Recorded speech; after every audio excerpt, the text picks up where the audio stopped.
Welcome to the entertainment segment of the show. Like you know, my name is Ina Peters. First up, we start with the social media trends. Now, of course, a lot happened this week on the internet, and I'm here to bring it to you. Say it with me, I am bringing you and bridging the gap rather between politics and entertainment. So first up, the Prince of Wales and the Duchess of Cornwall were in Nigeria. They paid a courtesy visit to Nigeria. They're currently on tour to the continent Africa. And guess what? While, paying this visit, we did see some of our traditional leaders, meet with the prince. Now, while we were really, really excited about their entrance, another thing that Nigerians did not really like was the seating arrangements. Now, the first tweet about this is from at Aso Rock, President at Muhammadu Buhari, at M. Buhari, today received their Royal Highnesses, the Prince of Wales and the Duchess of Cornwall at the State House, Abuja. Prince Charles and Camilla's 3-day visit to Nigeria is part of their 9-day tour of Africa. Now, like I said, some Nigerians did not like the seating arrangements. Let's see a reaction to that. Now, at Monye_Morris wrote, this picture is the true reflection of the problem of Nigeria. The protocol officers of the presidency are mischievous and should be fired. Wow. The next one, we have here's Prince at Segalink tweeted, here's Prince Charles in the palace of a king in Ghana. Right, that is his picture here. And the king regal on his throne in resplendent regalia. In Nigeria, on the left, we headed our respected royal majesties to meet the uncrowned prince and sat them down in a classroom fashion. Oh, what a people. And then, of course, we have another one. In #Ghana, Prince Charles visited a royal to pay him homage. In #Nigeria, the royals gathered in Abuja to pay homage to the prince. Upside down Nigeria is a disgrace to #Africa. Only #Biafra can restore our dignity. #Free Biafra. Now, this person is definitely calling for something else, using this platform to call for something else. Moving forward on to the next. Now, we earlier talked about this during the headlines when Osasu said that the Minister for Information did say that about 3.5 million naira is spent monthly to feed El Zakzaky in detention. This did not go well with everybody. Like, no one was really happy about it. Let's see some tweets, some response to this particular news. Well, at Neptune Prime tweeted analysis. How does federal government spend 3.5 million monthly on Zakzaky's meals as claimed by Lai Mohammed? And then you have something that has been put together. We can see cows, we can see yam, we can see bag of rice. There's a whole lot going on. And we'll move to the next one. We also have, oh wow, okay. So this is how Lai Mohammed and APC-led federal government feed El Zakzaky every day. The emojis are there and Ole Buruku. Now we see the man really getting in on that chicken. And now we have this child. Wow. Okay, so this is ex-Nigerian. Sometimes when I see these Twitter handles, I'm like, where do you get them from? This person also tweeted, so Lai Mohammed is trying to tell us that El Zakzaky eats Louis Vuitton rice, Gucci beans, and drinks Armani water. Abi, can't 3.5 million afford that? And you see the child looking like, thinking. Well, this story definitely, like I said earlier, did not get a lot of, positive feedbacks from people. And no one has come to say, okay, maybe it was a slip of the tongue. Nothing. So we're just going to leave it there that El Zakzaky, spends 3.5 million naira on his meals. And yeah, moving on. So this week, something great happened. Some of our celebrities, both here in Nigeria and abroad, welcomed, this bundle of joy to their family. Babies, of course, that's what I'm talking about. First up, we have Nigerian rapper Neto C. Now, Neto Super C wrote on Instagram, my second daughter, Nilso, is finally here, and I can't stop looking at her. I'm in love again. I'm forever thankful. Congratulations to Neto C and his wife. And over to the foreign scene, we have two more. All right, now Gabriella Union. Yes, finally. Now she wrote, a lovely day. We're sleepless and delirious, but so excited to share that our miracle baby arrived last night via surrogate. And 11/7 will forever be etched in our hearts as the most loveliest of all the lovely days. Welcome to the party, sweet girl. at Dwayne Wade. Now, this is totally adorbs. Like, I love this picture. And finally, yes, the queen, well, she's no longer on the Real Housewives of Atlanta, but we still are happy for her. Kenya Moore, finally, at the age of 47, miracles still do happen. If you want to make God laugh, have a plan. Won't be long now. Pray for us. And her baby girl, has finally been brought to the world. So we are definitely happy for that. So many good news. And every other person, we're spreading the love. So if you welcome the bundle of joy to your family, we here on The Weekend Show are congratulating you. It's time for us to check out the memes of the week. Okay, now, so this particular picture, right? It was everywhere. Now, I don't know if you've not seen the picture, but the actual faces, on the far right, it belongs to Uche Jembo, and then you have Ufoma McDermott, you have Omoni Oboli, and you have Choma Chukwuka. And then guess what? Somebody did this, and Don Jazzy was like, why am I short? Okay, moving on to the next one, we have, okay, the people that follow you but never like any of your posts. I mean, we all have them on our timeline. I'm going to post right after this show. Better like my picture, else we'll have a problem. And then the next one we have... Oh, that's all we have. Let's see the video of the week. Now, the video of the week is that video that got everyone laughing and is trending. And yeah, have a great time. Take it away. Parampati, parampati, pam, parampapam, oh, parampapam, parampapam, parampatampati, pam, pam, pam, parampatampati, pam, pam. I'll take the phone. And it. Mommy, I lied. I'm not lying. You lied. I did not lie. I did not lie. I did not lie.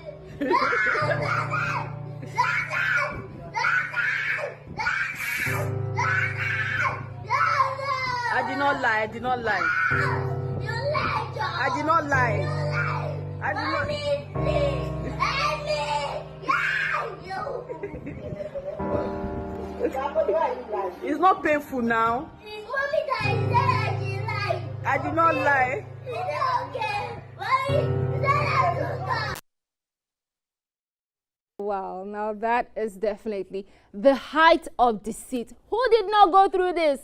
I definitely did. But then again, you get like this really big pack of juice and all the biscuits in the world. And back then, I don't want to call that their brand because they're not paying. But yeah, you go to one fast food and then you eat the meat pie and then you're good. The way Nigerian parents do. Shout out to every Nigerian parent. It's not easy bringing up a child.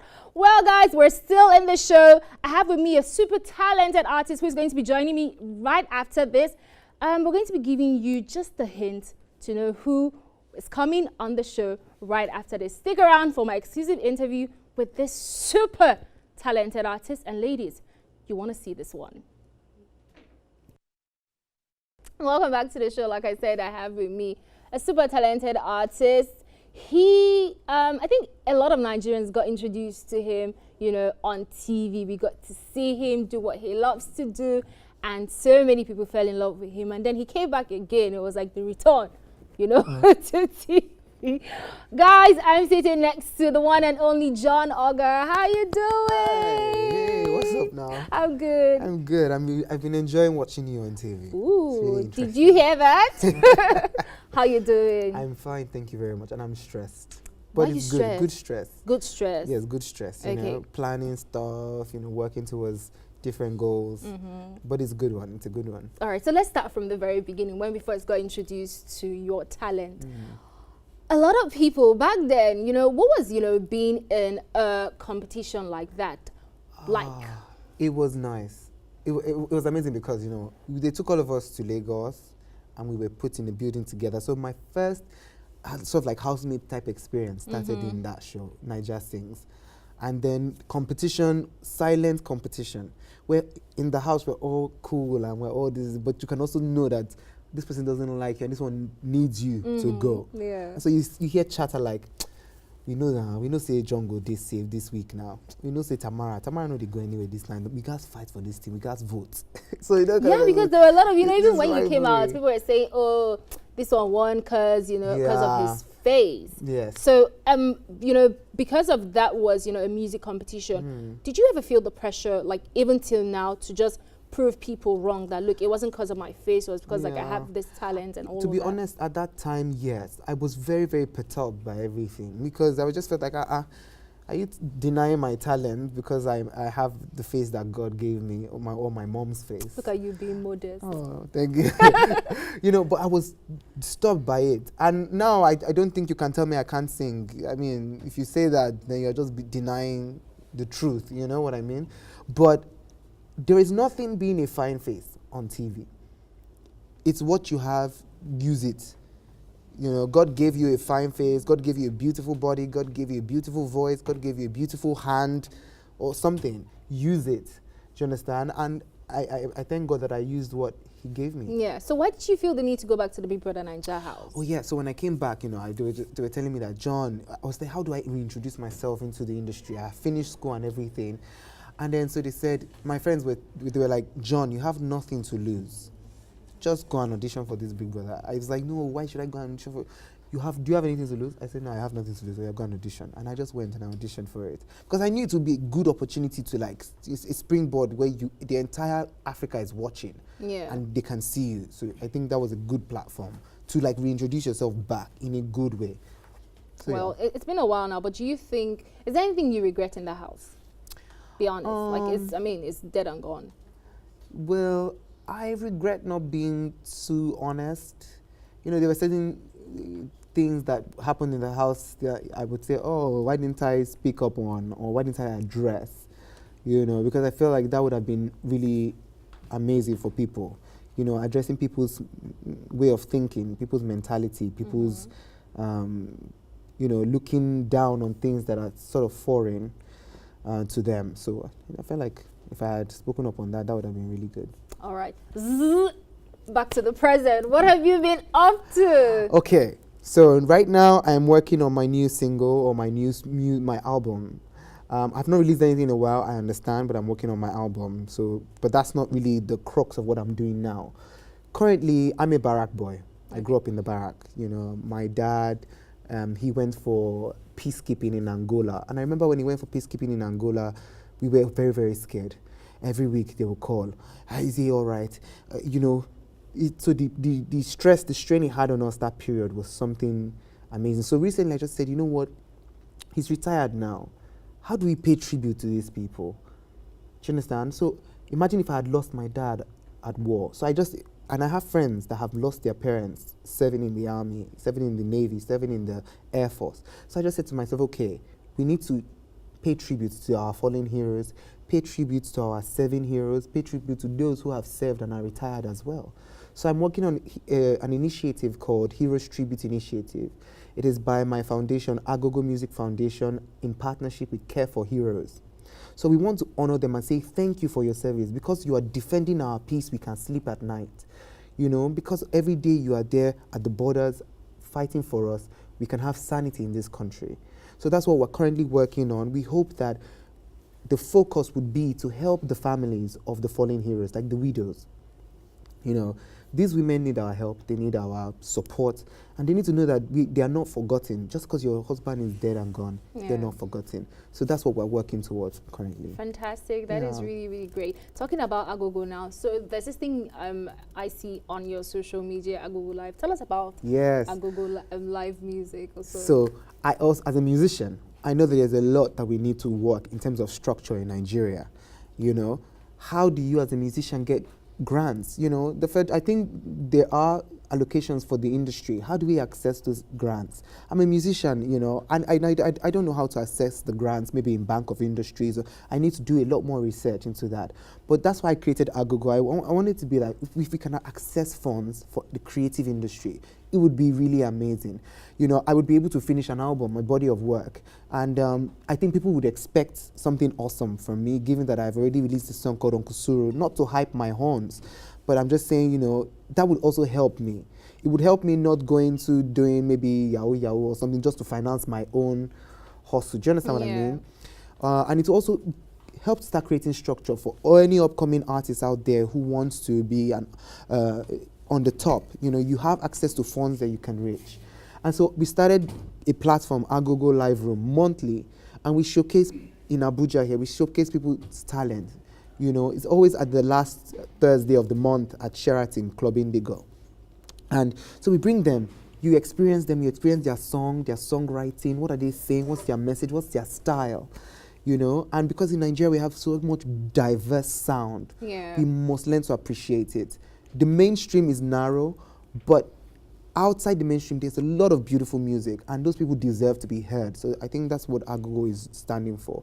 We're here to make sure that our heritage in music is not forgotten. What was started by the great, great musicians and artists of this country continues. Fantastic.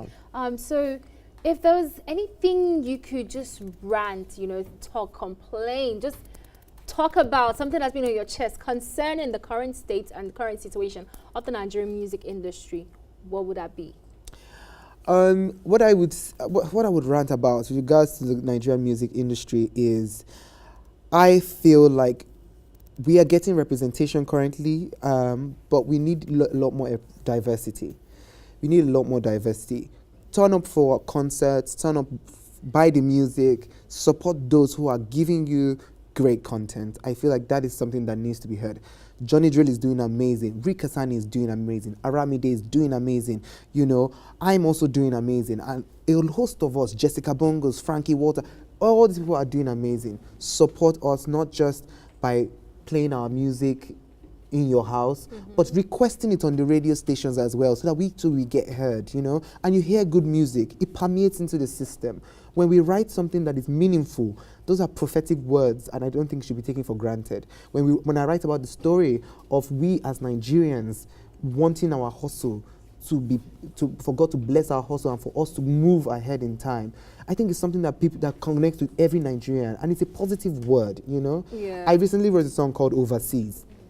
I started writing it when I realized that Nigerians were in slave trade in Libya, drowning in the Mediterranean, Yeah. and everybody just wants to leave. So I wrote a song called Overseas. It will be out, hopefully. I'm looking forward to featuring Two-Face or their very prophetic Artists, yeah. artists. Well, sorry, you just said something about blessing our hustle. It's a quick Yeah. question. We even have to go. But do you endorse Victor AD's Waiting We Gain? If you don't get money, waiting again. Now, that song connects to the street. However, we must be careful of the words that we speak. If you don't have money, you still have a lot. The fact that you have the breath of life is amazing. If you don't have money, you still have a lot.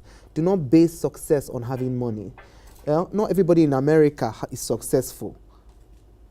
Do you understand? In the term of having money, Yes. but they have quality of life, and that's something that you can advocate through your music as well. Saying, our government, we need to create policies where we have good healthcare, good this, good that, so that even if you are not the wealthiest person, if you sit in your house, wherever you are, the air you breathe is clean. You fall sick, you go to the hospital, you get attended to. If you don't have money, you can still have something. Thank you very Yes. much, John, for coming on Thank you this so much show. for having me. We wish you all the very best. Invite me again, or AIT. I like what I'm saying. The weekend I like show. it. This you is know? the weekend show. Yes. We should invite you again. Of course, you know. Let me even put inside as well. Kakaki, I would like to be on it. This Yes. is the you have not still said the weekend I'm show. tying you people's hand now. You have not still said the weekend And show. the weekend show now. Exactly. Which is the on AIT. Thank you very much. Independent tele. Okay, John. That's See, I've it. been watching AIT since. Thank you guys so much for watching the show. Don't go anywhere because we still have more. I'm going to be leaving you guys with Osasu and Andy. I'll see you guys next week.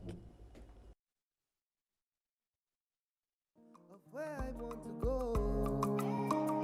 Uncle Suru, you talk, say you go help me. You say if I believe, I go make a more, I go make a more. I am ready to take over the world. Spread my wings and fly away. One day, they gonna know my name. Uncle Suru, I'm Uncle Suru lyric. They say if I meet Two-Face, I'm gonna become a big star. Uncle Suru. Welcome back to the program. Thank you so much for investing your time with us today. Our guest hosted a fantastic job. Andy, I hope you enjoyed your time I here. totally did. It was interesting. Yes, which was your favorite segment? You know what? I liked the lifestyle segment, but I'm very interested in the follow-up conversation about feminist versus feminine. I honestly am. I really, Yeah. that was my first time hearing that. Feminine versus feminist. It's interesting to see how the evolution of all these terms and where it's going to. So it'll be good to look into that. And it's actually also interesting to see how in Nigeria we're able to have these sincere and frank conversations. Yes, You know, yes. back in the day it was such a taboo to even speak about it. Did you see the conversation about the Maggie ad in the last week? No, I didn't. Oh, you should look that up. But it's interesting that we're having these conversations because things are actually changing in advertising, in communication, and even in the workspace. So I think that's great. All right. Well, thank you so much. To watch all the segments of today's program, you can find it on our website, www.weekendshowng.com. Don't forget to follow us on social media at weekendshowng on Twitter, Facebook, and Instagram. To take us away for today's program, we have the talking drum specialist, and I can't wait to boogie Looking to forward this. to seeing So that. please take it away.